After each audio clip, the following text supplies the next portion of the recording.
James chapter 2. Last week we did James chapter 1. This week we're doing James chapter 2. Guess what we're doing next week?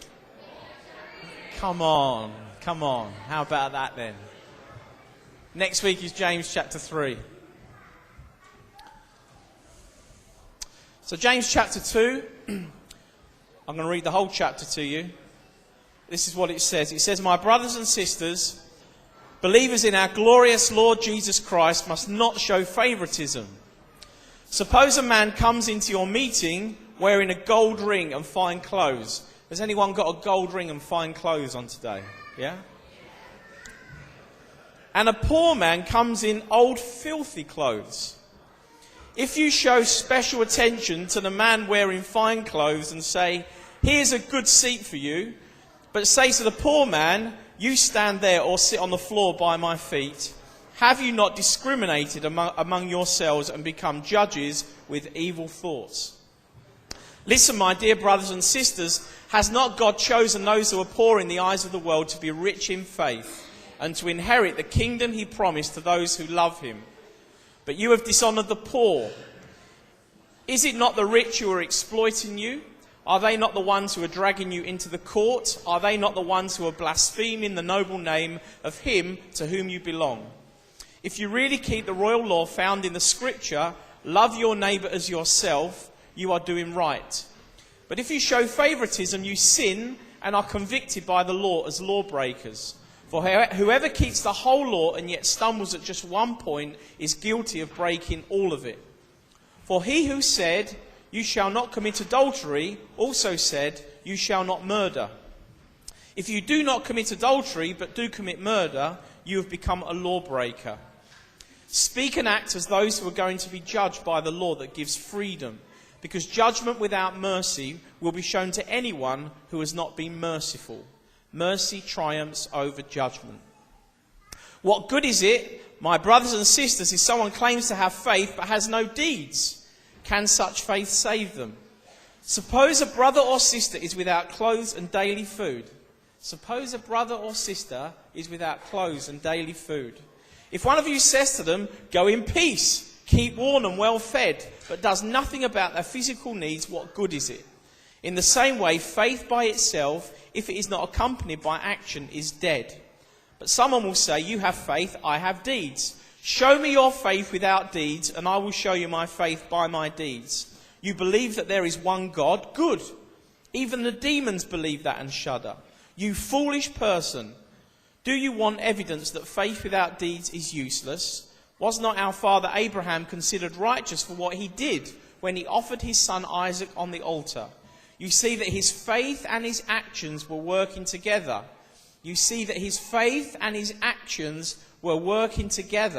And his faith was made complete by what he did. And the scripture was fulfilled that says, Abraham believed God, and it was credited to him as righteousness. And he was called God's friend. You see that a person is considered righteous by what they do and not by faith alone. That's controversial, but it's in the Bible. So here we go, final couple of verses. Come up here. In the same way, was not even Rahab the prostitute considered righteous for what she did when she gave lodging to the spies and sent them in a different direction? As the body without the spirit is dead, so faith without deeds is dead. This is the word of the Lord. Okay, morning guys. Am I on? I am on, indeed. Hello. That's a big shout morning from somewhere. It's going to be one of those days, is it? Great. Okay, so what we're going to do is we're going to look at James chapter 2. So last week, Lucas would have done James 1. So obviously this week we're going to do James 2 as part of our 5-week series. Now, I came up with a clever idea, which definitely has already now backfired. Halfway through. We're not even started and it's gone wrong, because I had this idea, which Anna wasn't convinced was good, and she's been proved right, that I had these kind of scheduled texts that would be sent to people in this church that I know, that are in my phone 3 times during the preach about my 3 points. So I scheduled them when I'll have done point 1, point 2, point 3. But because, he's not in the room, but because Lucas has got me up 11 minutes late, it is all ruined. And so you'll have the first... those of you who get a text will get it way before I get to point 1. So forget that. That's gone. If you don't get a text, Lucas will send these texts out because we kind of mean to write stuff down, and some of us do, and we forget stuff, and then you can think, oh, that was all right, and then we forget what it was. So that was just meant as a kind of memory jog, and also to probably freak a few people out when they kind of went, I just had a text from him, but he's right there, just to confuse people, but it's all ruined. Well done. So we're going to look at James. Now, Lucas last week did a little bit of an intro on who James was, which I'm not going to obviously recap too much, but the key thing that I want to talk about this start bit is that James was the brother of Jesus. It's the kind of accepted kind of truth behind who wrote the book of James. And that's important because I think as we read James 2, a lot of the kind of things he talks about comes out of the journey that he had in terms of being Jesus' brother and the journey between from that to becoming a disciple. Because when Jesus was alive and when Jesus kind of walked the earth before he kind of went back and ascended up to heaven, James wasn't really one of the followers. He wasn't one of the 12. And we're going to look at a couple of stories that see that James kind of struggled with this kind of relationship. And so if we look at Mark 3, before we get into James, Mark 3, verses 20 to 21, says, Then Jesus entered a house, and again a crowd gathered, so he and his disciples were not even able to eat. When his family heard about this, they went to take charge of him, for they said, he is out of his mind. So James is there, younger brother of Jesus, you know, not believing that Jesus is doing what he's doing, but there is an element where they're kind of just struggling with what Jesus is doing and how to manage Jesus. Because it is hard to be a younger brother. I am a younger brother, as you will see on this photo. Oh, there we go. That is the 90s. That's me as the most 90s child on earth. So that is some white jeans, some curtains, a sweater shop. The 90s have got a lot to answer for. So there we go. I thought I looked good at the time. Who knows, eh? And so one day we'll look back at the rest of you young people in here and we will laugh in your face at what you thought was cool. And so there I am, that's me with my older sister. She looks like me but with longer hair. And so I really struggled with being a younger brother because my sister is a genius. Like, she annoyingly a genius. I could quote you her GCSE results, which is how much it bothered me as a child. Like, she got like 5 A stars, 2 A's, 2 C's. Shouldn't really remember that. She got straight A's at A level. She got a first and a degree, and she got a PhD. It's in media studies, it doesn't count. And so, so when and the thing that, so petty, and the thing that kind of, when she became a PhD, obviously you'll know, some of you will know, you become a doctor, you get called Dr. Della. And so when I was chatting to my mum on the phone, and my mum was like, oh, Ruth finally did her PhD, so she's now a doctor. And my initial response was, yeah, not a real doctor though. And that's so bad. That is so petty. And my cousin even texted me at Christmas this week on Christmas Day, because I was at Anna's family, and he texted me saying, Ruth's claiming to be a doctor again, and no one is correcting her. And I was like, come on, Gareth, you step up, and you being a man. So it's hard to be a younger brother, especially when they're a genius. And one of the things I always used to say as a teenager was, she's not perfect. Not that anyone asked me to live up to her, but James has got the problem that Jesus was perfect, which must be a bit annoying as a younger brother. Like, not only is, Jesus is great, he is great, but he's not perfect. Oh, he is perfect. Oh, Jesus. And so he's kind of got to that stage where he must have been frustrated, and there were times when they didn't really get what Jesus was doing. But now, as James writes this letter, he's gone through that journey, and he's become this leader in the church because he's got to the place where he's really fully behind what Jesus did, and he's really a full kind of disciple and apostle of Jesus. And we're going to look at a few things in James 2 that it talks about faith. Because Lucas read, he is not perfect. He was 11 minutes late. And so Jesus would have been on time. And so, the first thing that kind of James is going to kind of talk about in James chapter 2 is that faith is not about our plan. And the verses that we read at the start, we've got them up here as a recap as well. It says, my friends, don't let public opinion influence how you live out your faith. If a man enters your church with an expensive suit and a street person wearing rags comes in, don't say to the man in the suit, sit here, this is the best seat in the house, and ignore the street person and say, oh, sit in the back row. Because haven't you then segregated God's children and proved that you are judges that can't be trusted? Listen, dear friends, is it not clear that God operates quite differently? He chose the world's down and out as the kingdom's first citizens with full rights and privileges. That kingdom is promised to everyone who loves God. And so we've got this situation where James is writing to the church to say, look, don't just kind of welcome the rich people. And we know that kind of as a church plant, rich people are kind of useful. You know, if you're going for a strategy and you're planting a church, good to have some rich people because they can bring in some money. And the danger, I think, here is that James is looking at the church and thinking what they've done is they've kind of switched on to some wise and clever thinking of we can get some rich people in, put some money in, and that means we can kind of release the apostles to do some work, and also maybe it gives us some credibility, so maybe we'll face a bit less persecution, because if the rich people are in, these are powerful people, and maybe that'll get us a bit of favour. James is saying, no, like, forget trying to manage it your own way, because again, in James's relationship with Jesus, he knows what it's like to try and manage Jesus and try and manage God. And in John 7, it's just the second story we'll look at with James and Jesus when Jesus going to Galilee and he didn't want to go to Judea.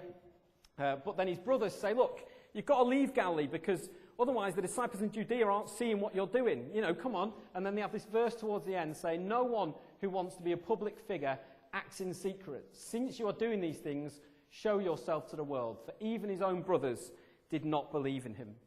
And so James knows what it is to try and manage God and say, I've got a better idea, Jesus. You know, it doesn't say that he didn't believe in the miracles and what Jesus was doing. He doesn't really believe in the kind of plan, the strategy of Jesus at that time. And so James is writing here saying, look, I probably know what it is to manage God, and it's not the way. So don't kind of prioritize the rich, because that is not God's way. Because when Jesus came and walked, Jesus didn't kind of ignore the rich. He spoke to tax collectors, he spoke to Zacchaeus, he had Lydia, the woman who sold purple, he spoke to Nicodemus, who would have been a church leader. He didn't just not speak to the rich, but Jesus did not build a platform to say, right, what I need to do is I need to get people who have got influence and who've got power and who've got wealth, and if I can get into them, then they will spread it out. That makes more sense.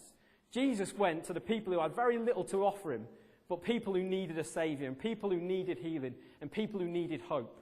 You know, one of Jesus' best ever evangelists that he kind of had was the woman at the well. And this woman at the well, who was a Samaritan, who would have been looked down on the Jews because they'd kind of married a different race, and they would have been seen as inferior, this mongrel race, and she would have been divorced many times. And in that society, these people would have said, oh, she is unclean, stay away.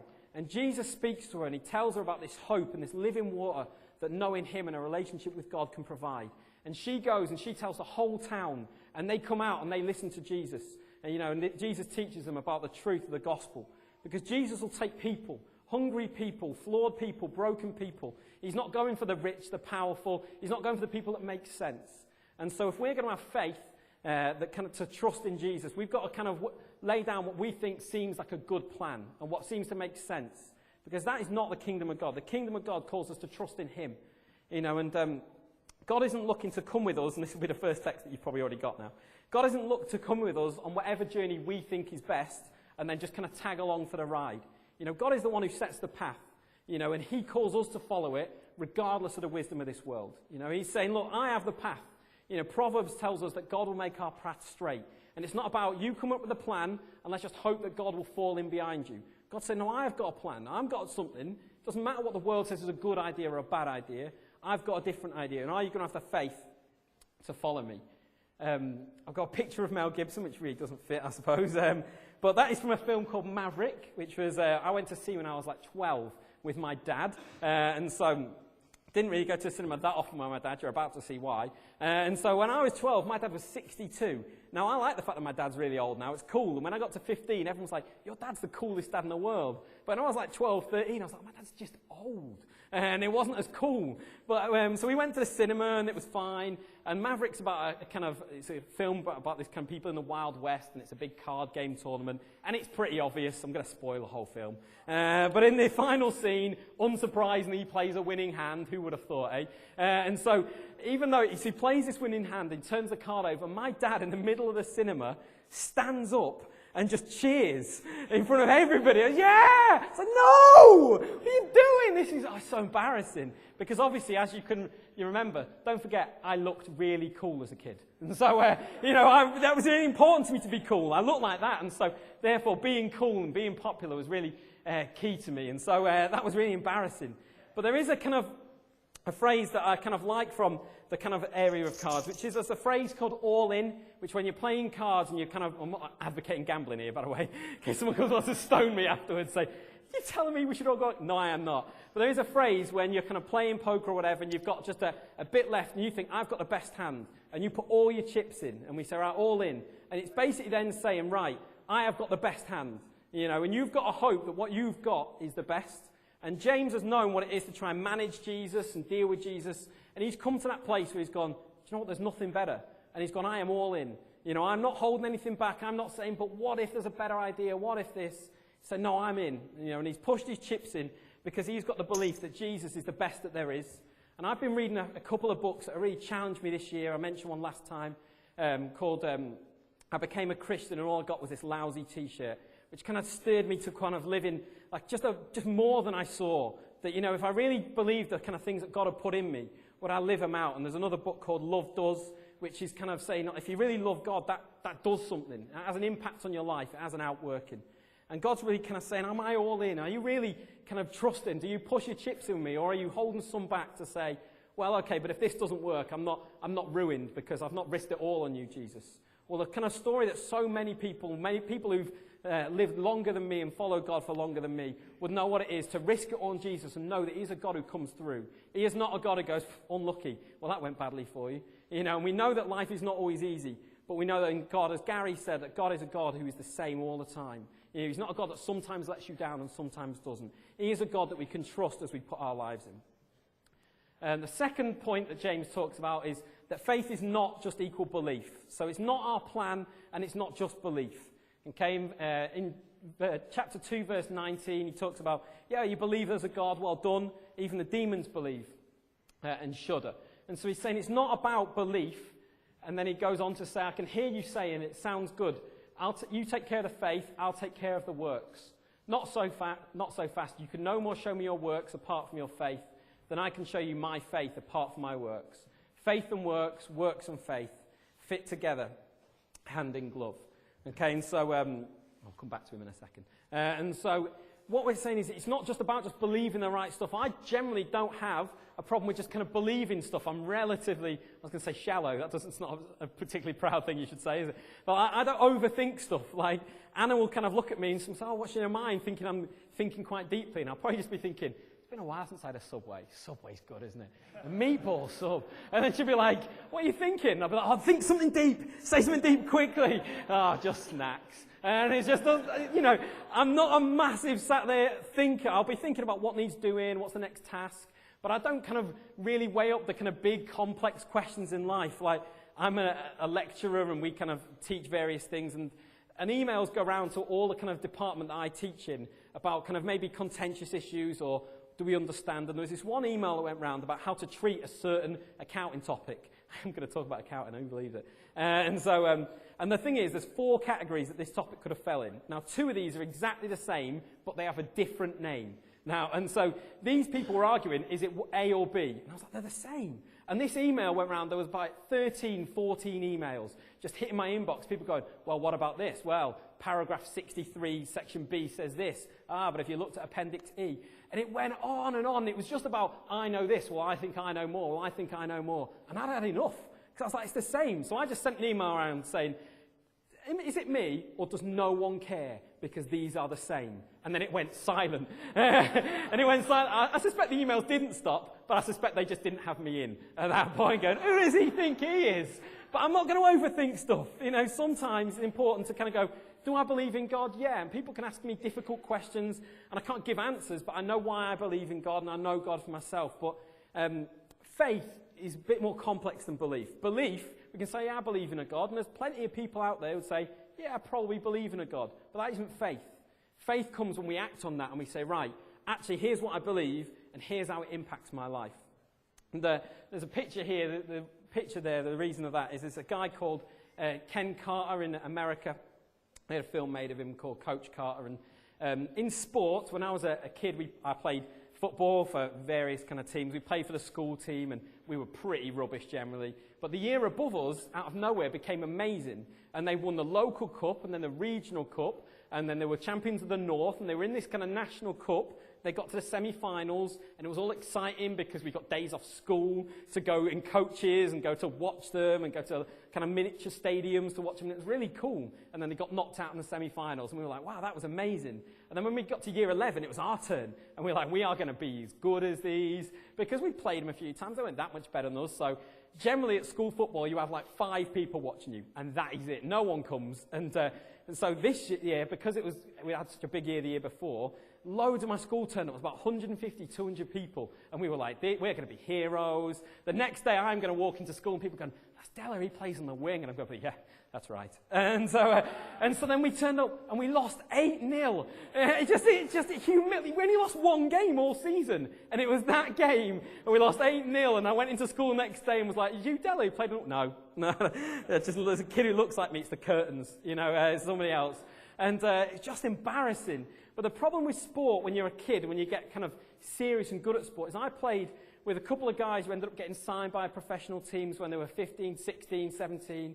And the problem with that is that you then get taken out of education. And one of these guys got signed by Grimsby, which is where I'm from. Big news, I realise that. But then Leeds came in from when Leeds were in the Premier League. I don't know if John's here, but when Leeds used to be good. They are not good anymore. But so we went to Leeds in the Premier League, and we're like, wow, Mike's made it. But then he injured his back, and he couldn't play football anymore. But because this guy hadn't basically been in school for years and years and years, he just had no fallback. And this guy, Ken Carter, saw this problem in America, and it was even bigger than this, because high school kind of basketball, football is a big deal in America. You don't get 5 people turning up. You get whole towns and whole communities. And he saw a situation where you get 15, 16-year-old guys who were heroes for 1 year, and then they would leave school with no qualifications because they didn't have to try in class. They didn't have to be there because they were heroes. And he said, that's not good enough. It's not good enough to be a hero for a year and then come out with no hope for a future. He lived in a poor community where he said the chances of his team going to prison were like 5 to 6 times more likely than they were to go to college or uni. And he said, that is not good enough. And so he decided with his team he was going to sign a contract. And they said, everyone is going to sign to get a C+ average. And if they don't, they're off the team. And that was fine. And they were doing this, and they won every game. They won 13 games in a row.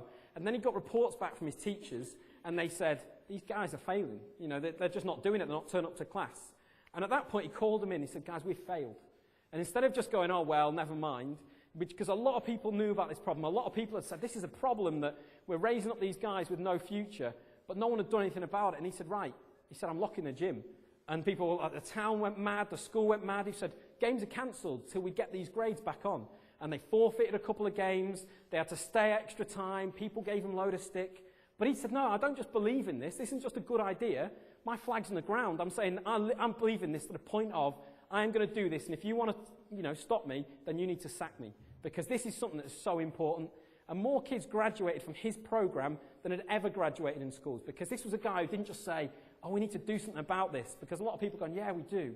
This is a guy who said, no, we're going to do something about it. And I am actually going to physically do something about it. And as James kind of looks at this in chapter 2, he's saying it's not about just kind of you saying, oh, I believe in this. He said, what are we going to do about it? Faith has got to have some kind of outwork in it. It's not about believing some stuff and then going, yeah, but I believe the right stuff. He's saying it's got to impact our lives. It's got to be something that really kind of has an impact on the world around us. Now, a few weeks ago, we probably gave some forms out, those passion forms and stuff. And the whole point of this thing is we asked the question to pretty much everyone in here is just what do you care about? That's it. We gave a few options to kind of give people some ideas. But it's ultimately, what do you care about? Now, if you're anything like me, my kind of thought process went immediately to, but I'm already doing this on a Tuesday, I've got this on a Friday, and I've got the admin stuff. That's not the question. I'm answering a question that was never asked. No one said, can you give me a day a week? No one said, can you do... Someone just said, what do you care about? And what we can do is we can jump straight away to, oh, no, but I can't do it because. Well, the question comes to us, what do we care about? Not about what we can or can't give at this point. What do we care about? Because as soon as we kind of ask ourselves seriously that question, that what has God put in me that matters? What has God put in me that I should care about?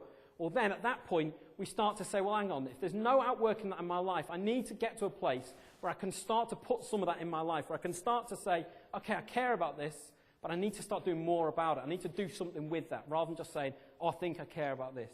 Last week, Lucas used a mirror to say if you look in the mirror and walk away, it's like someone who reads the scripture and just kind of walks away is like someone who looks in the mirror and forgets what they look like. And sometimes we can ask ourselves difficult questions and then just walk away. What do I care about? Oh, I don't know. And then we wait 2, 3, 4 seconds and we probably won't think about it for the rest of the day. Well, the kind of thing that God would say to us is, what do we care about? Forget what that looks like at the moment in terms of what it means. Just what do we care about? You know, people like Ken Carter who look at something and say, I care about this, and then it drives them to action. And there's a quote that I'm going to show, and it's a quote that I've used many times before, but I'm unashamedly going to do it again because it really fits into, I think, what we say. And it's a quote which says, we often ask God to show up. We pray prayers of rescue. Perhaps God would ask us to be that rescue, to be his body, to move for things that matter. He is not invisible when we come alive. I might be simple, but more and more I believe that God works in love, speaks in love, and is revealed in our love. We are only asked to love, to offer hope to the many hopeless. We don't get to choose all the endings, but we are asked to play the rescuers.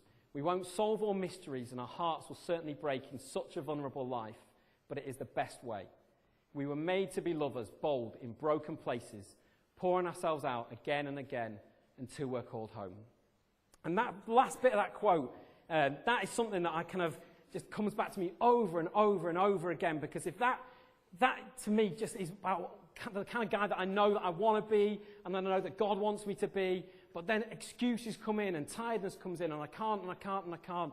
But God would say to us, what do we care about? What is it that we're going to care enough about that we make an impact, that we pour ourselves into? And that could be about people that are out there, that could be about really pressing in and kind of doing stuff with prayer, whatever it is. There'll be different things for all of us. But what is it that's in our hearts to do? And are we going to actually sit there and reflect enough on it?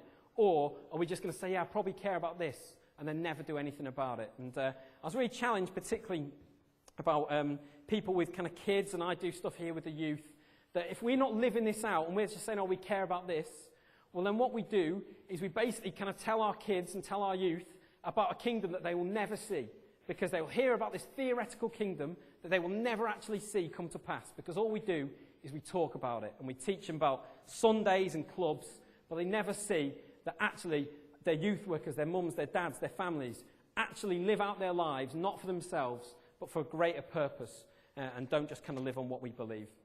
And that takes us to the kind of final thing that faith is not, which is faith is not an easy life.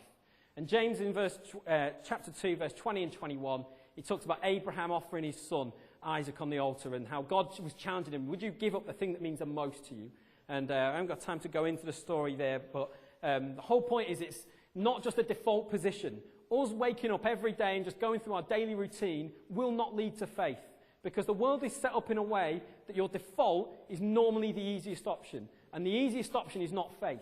The easiest option is not what God has necessarily called us to do. I'm not saying that in every decision, just say, what's the hardest, we'll do that. You know, it's about knowing and that relationship with God and trusting in him to do what he's asking us to do, not just kind of to live like people who just deliberately do the hard stuff and punish ourselves. But in the same way that God wants us to live lives filled with faith, the enemy would want to keep us on the bench. And he would do this by putting in these things called distractors. Now, as in my job, I have to write exam questions, which is a very dull task. I have to mark exams, which is generally dull, but every now and then you get someone writing you a little comment like, I'm really sorry, this is terrible, I'm embarrassed that you have to mark it. Like, don't worry about it, I don't mind that. It's been quick to mark because you're rubbish. And so that's fine, I get paid per script. So the worse that it is, the better it is for me. So you're my favourite, don't you apologise to me. I had somebody saying, oh, I'm really sorry, but I had to look after my goats. I was like, well, those goats, you might have been better off revising, but still, as long as the goats are okay.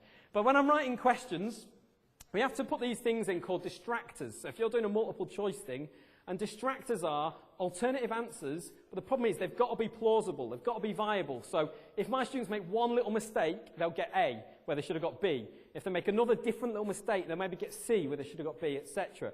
And the problem with the distractors is they will all seem like valid answers. And if we're going to live these lives, we're saying, God, I think he's calling me out to do that. I believe as soon as we make that decision, there will be an enemy who will kind of put in kind of things saying, oh, well, there's loads of good reasons why you can't do it. And they will seem so genuine. Things like that you're too busy, you haven't got time, don't even think about what you care about. It's too hard, you're not good enough to do it. That you failed before.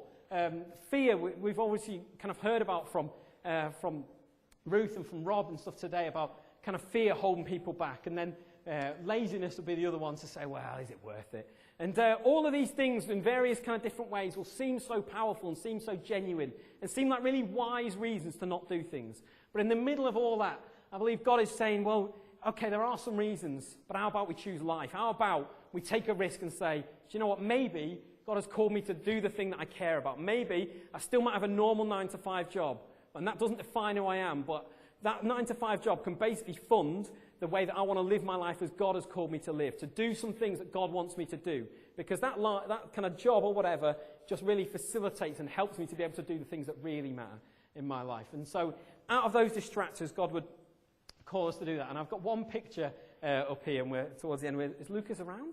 Yeah. Do you not know who that is, Lucas? Oh, he's supposed to be a Chelsea fan. Anyone know who that is? No. That is correct, Lois knows that. That is a guy called Winston Bogard. Winston Bogard. Do you remember Winston Bogard, Lucas? You don't. Chelsea signed this guy for free years ago. It was going back some years, and he had won the European Cup. He'd won the league 4 times. He was an international player, and they paid him 40 grand a week because football is insane. And he played 9 times in 4 years. And because he just thought, happy life. I can sit on the bench and not play football and not have to bother about all that fitness and stuff. So he just ate burgers. He just got massive. It's a great journey. And in the end, someone said, do you not feel you wasted your career? And he went, I got paid 40 grand a week to sit around. And he said, loads of people can't make much money. And I made money just by doing nothing. He said, I'm not going to apologize for that. And what an ambitious man. And so the danger is that we can kind of go, well, life works. I'm happy with what I've got. It's nice. It's comfortable. It fits. It works for me. And the danger is that kind of the enemy will say, things are fine. They're good. And Jesus would call us out to a better way. And he would call us out to a way that says, you're not meant to just sit on the bench comfortable with what you've got.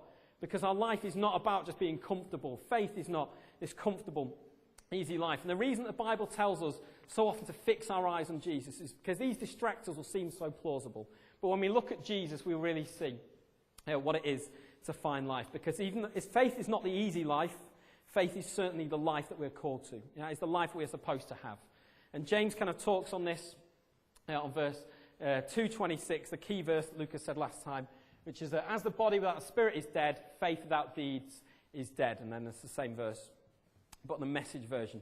And James had found this kind of life. He had found what it was to kind of manage Jesus and kind of realize that was a mistake. And I think a key thing that had happened to James is in 1 Corinthians 15, Jesus, when he rose from the dead, appeared to loads of people, and he also appeared to James. And so his brother would have been like, wow, this Jesus who did all this amazing stuff, who I saw go to a cross and was killed, and then he raises from the dead.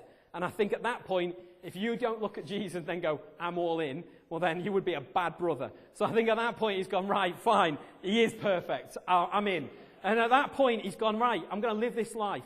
Everything Jesus said, I am going to live for it. I am going to give my life for it. I am going to die for it. And as we fix our eyes on Jesus, we see a guy who experienced rejection, who knew what it was to be rejected by people, who knew what it was to have people let him down. But he's not bothered by our past failures. He's not bothered by whether we've walked away, whether we've messed up. He was a person who kind of restored people. He's a person who forgave people and gave his life so that people could live a real life and a true life. And Jesus put his trust in some pretty strange places and some strange people. So if you're kind of thinking, I'm a bad shout and it doesn't make sense, he wouldn't give me stuff to do, he has always put his kind of trust in some strange places because he's looking for willing people who know what it is to just take a risk and to trust God, not for the best people.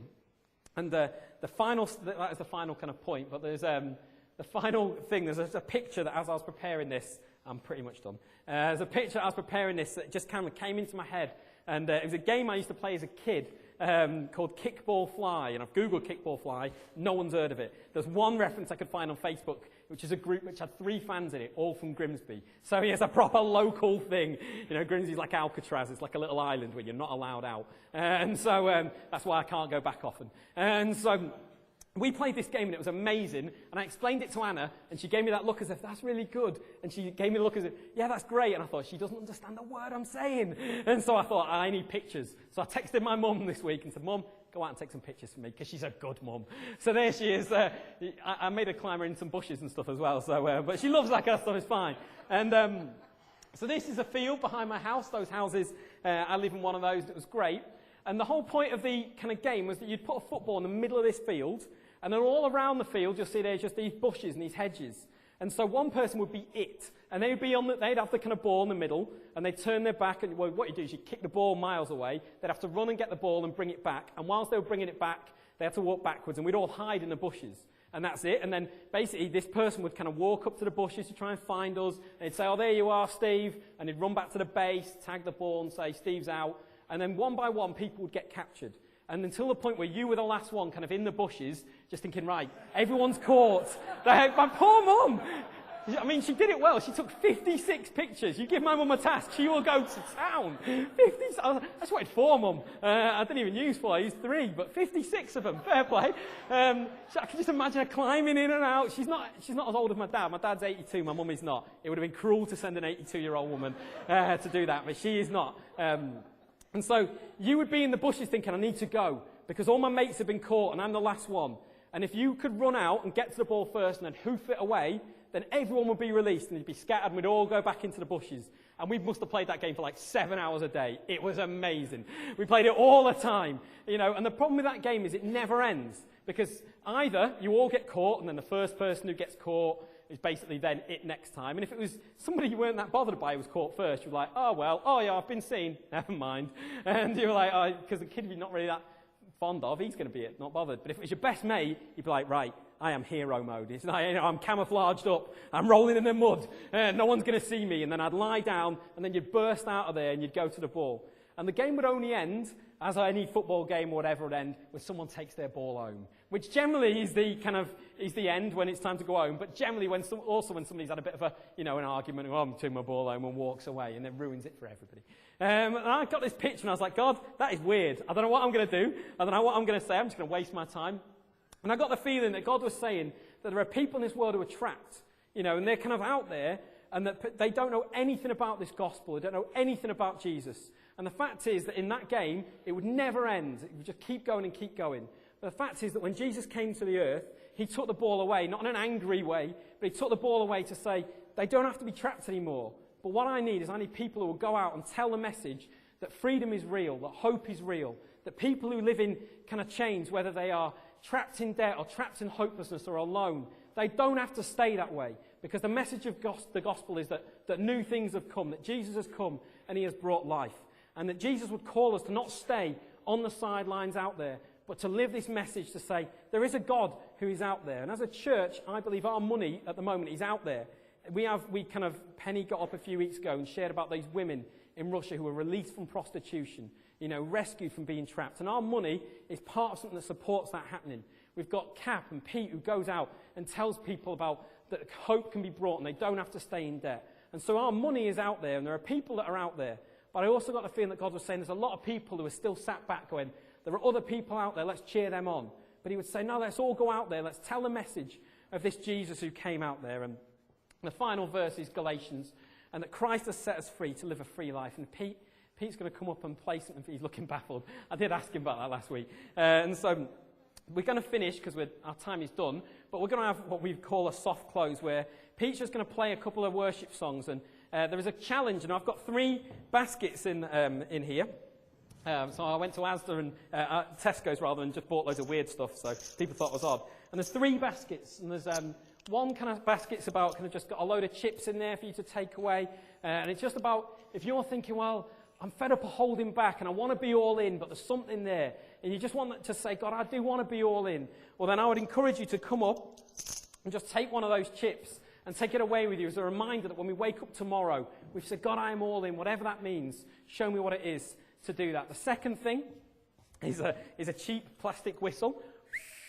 That's how good they are. And so, and this is about the kind of, if you've got a passion and you know you've got a passion, you've had this passion, but you've kind of sat on it, and it needs people who kind of like that Ken Carter are going to raise the flag and say, just basically bang Lucas's door down and say, we need to do this, I care about this. Well, if that's in your heart to do, then I would say just take a whistle to say, right, that is something that I'm really passionate about. And the final one is a ball, and that is about Jesus kind of ending the game and saying freedom can be there. And if something's thinking, I feel trapped and I just can't beat this thing, or you know that there's people that need to know about this gospel of Jesus that are trapped, then I would urge you to take one of these. And so Pete's going to play, and basically the service is going to be finished, so when you're ready, you can just go and get coffee and stuff. But what I would say is, just at least for the first song, if we just kind of stand to our feet, because it's good to take an action at times. It's good to kind of think, right, okay, that's fine, that's good. But sometimes it's good to say, do you know what, I'm going to do something about it, and I'm going to come up and take something. And so if you just leave me to do it, then that's great. That'll be weird, and I appreciate you all.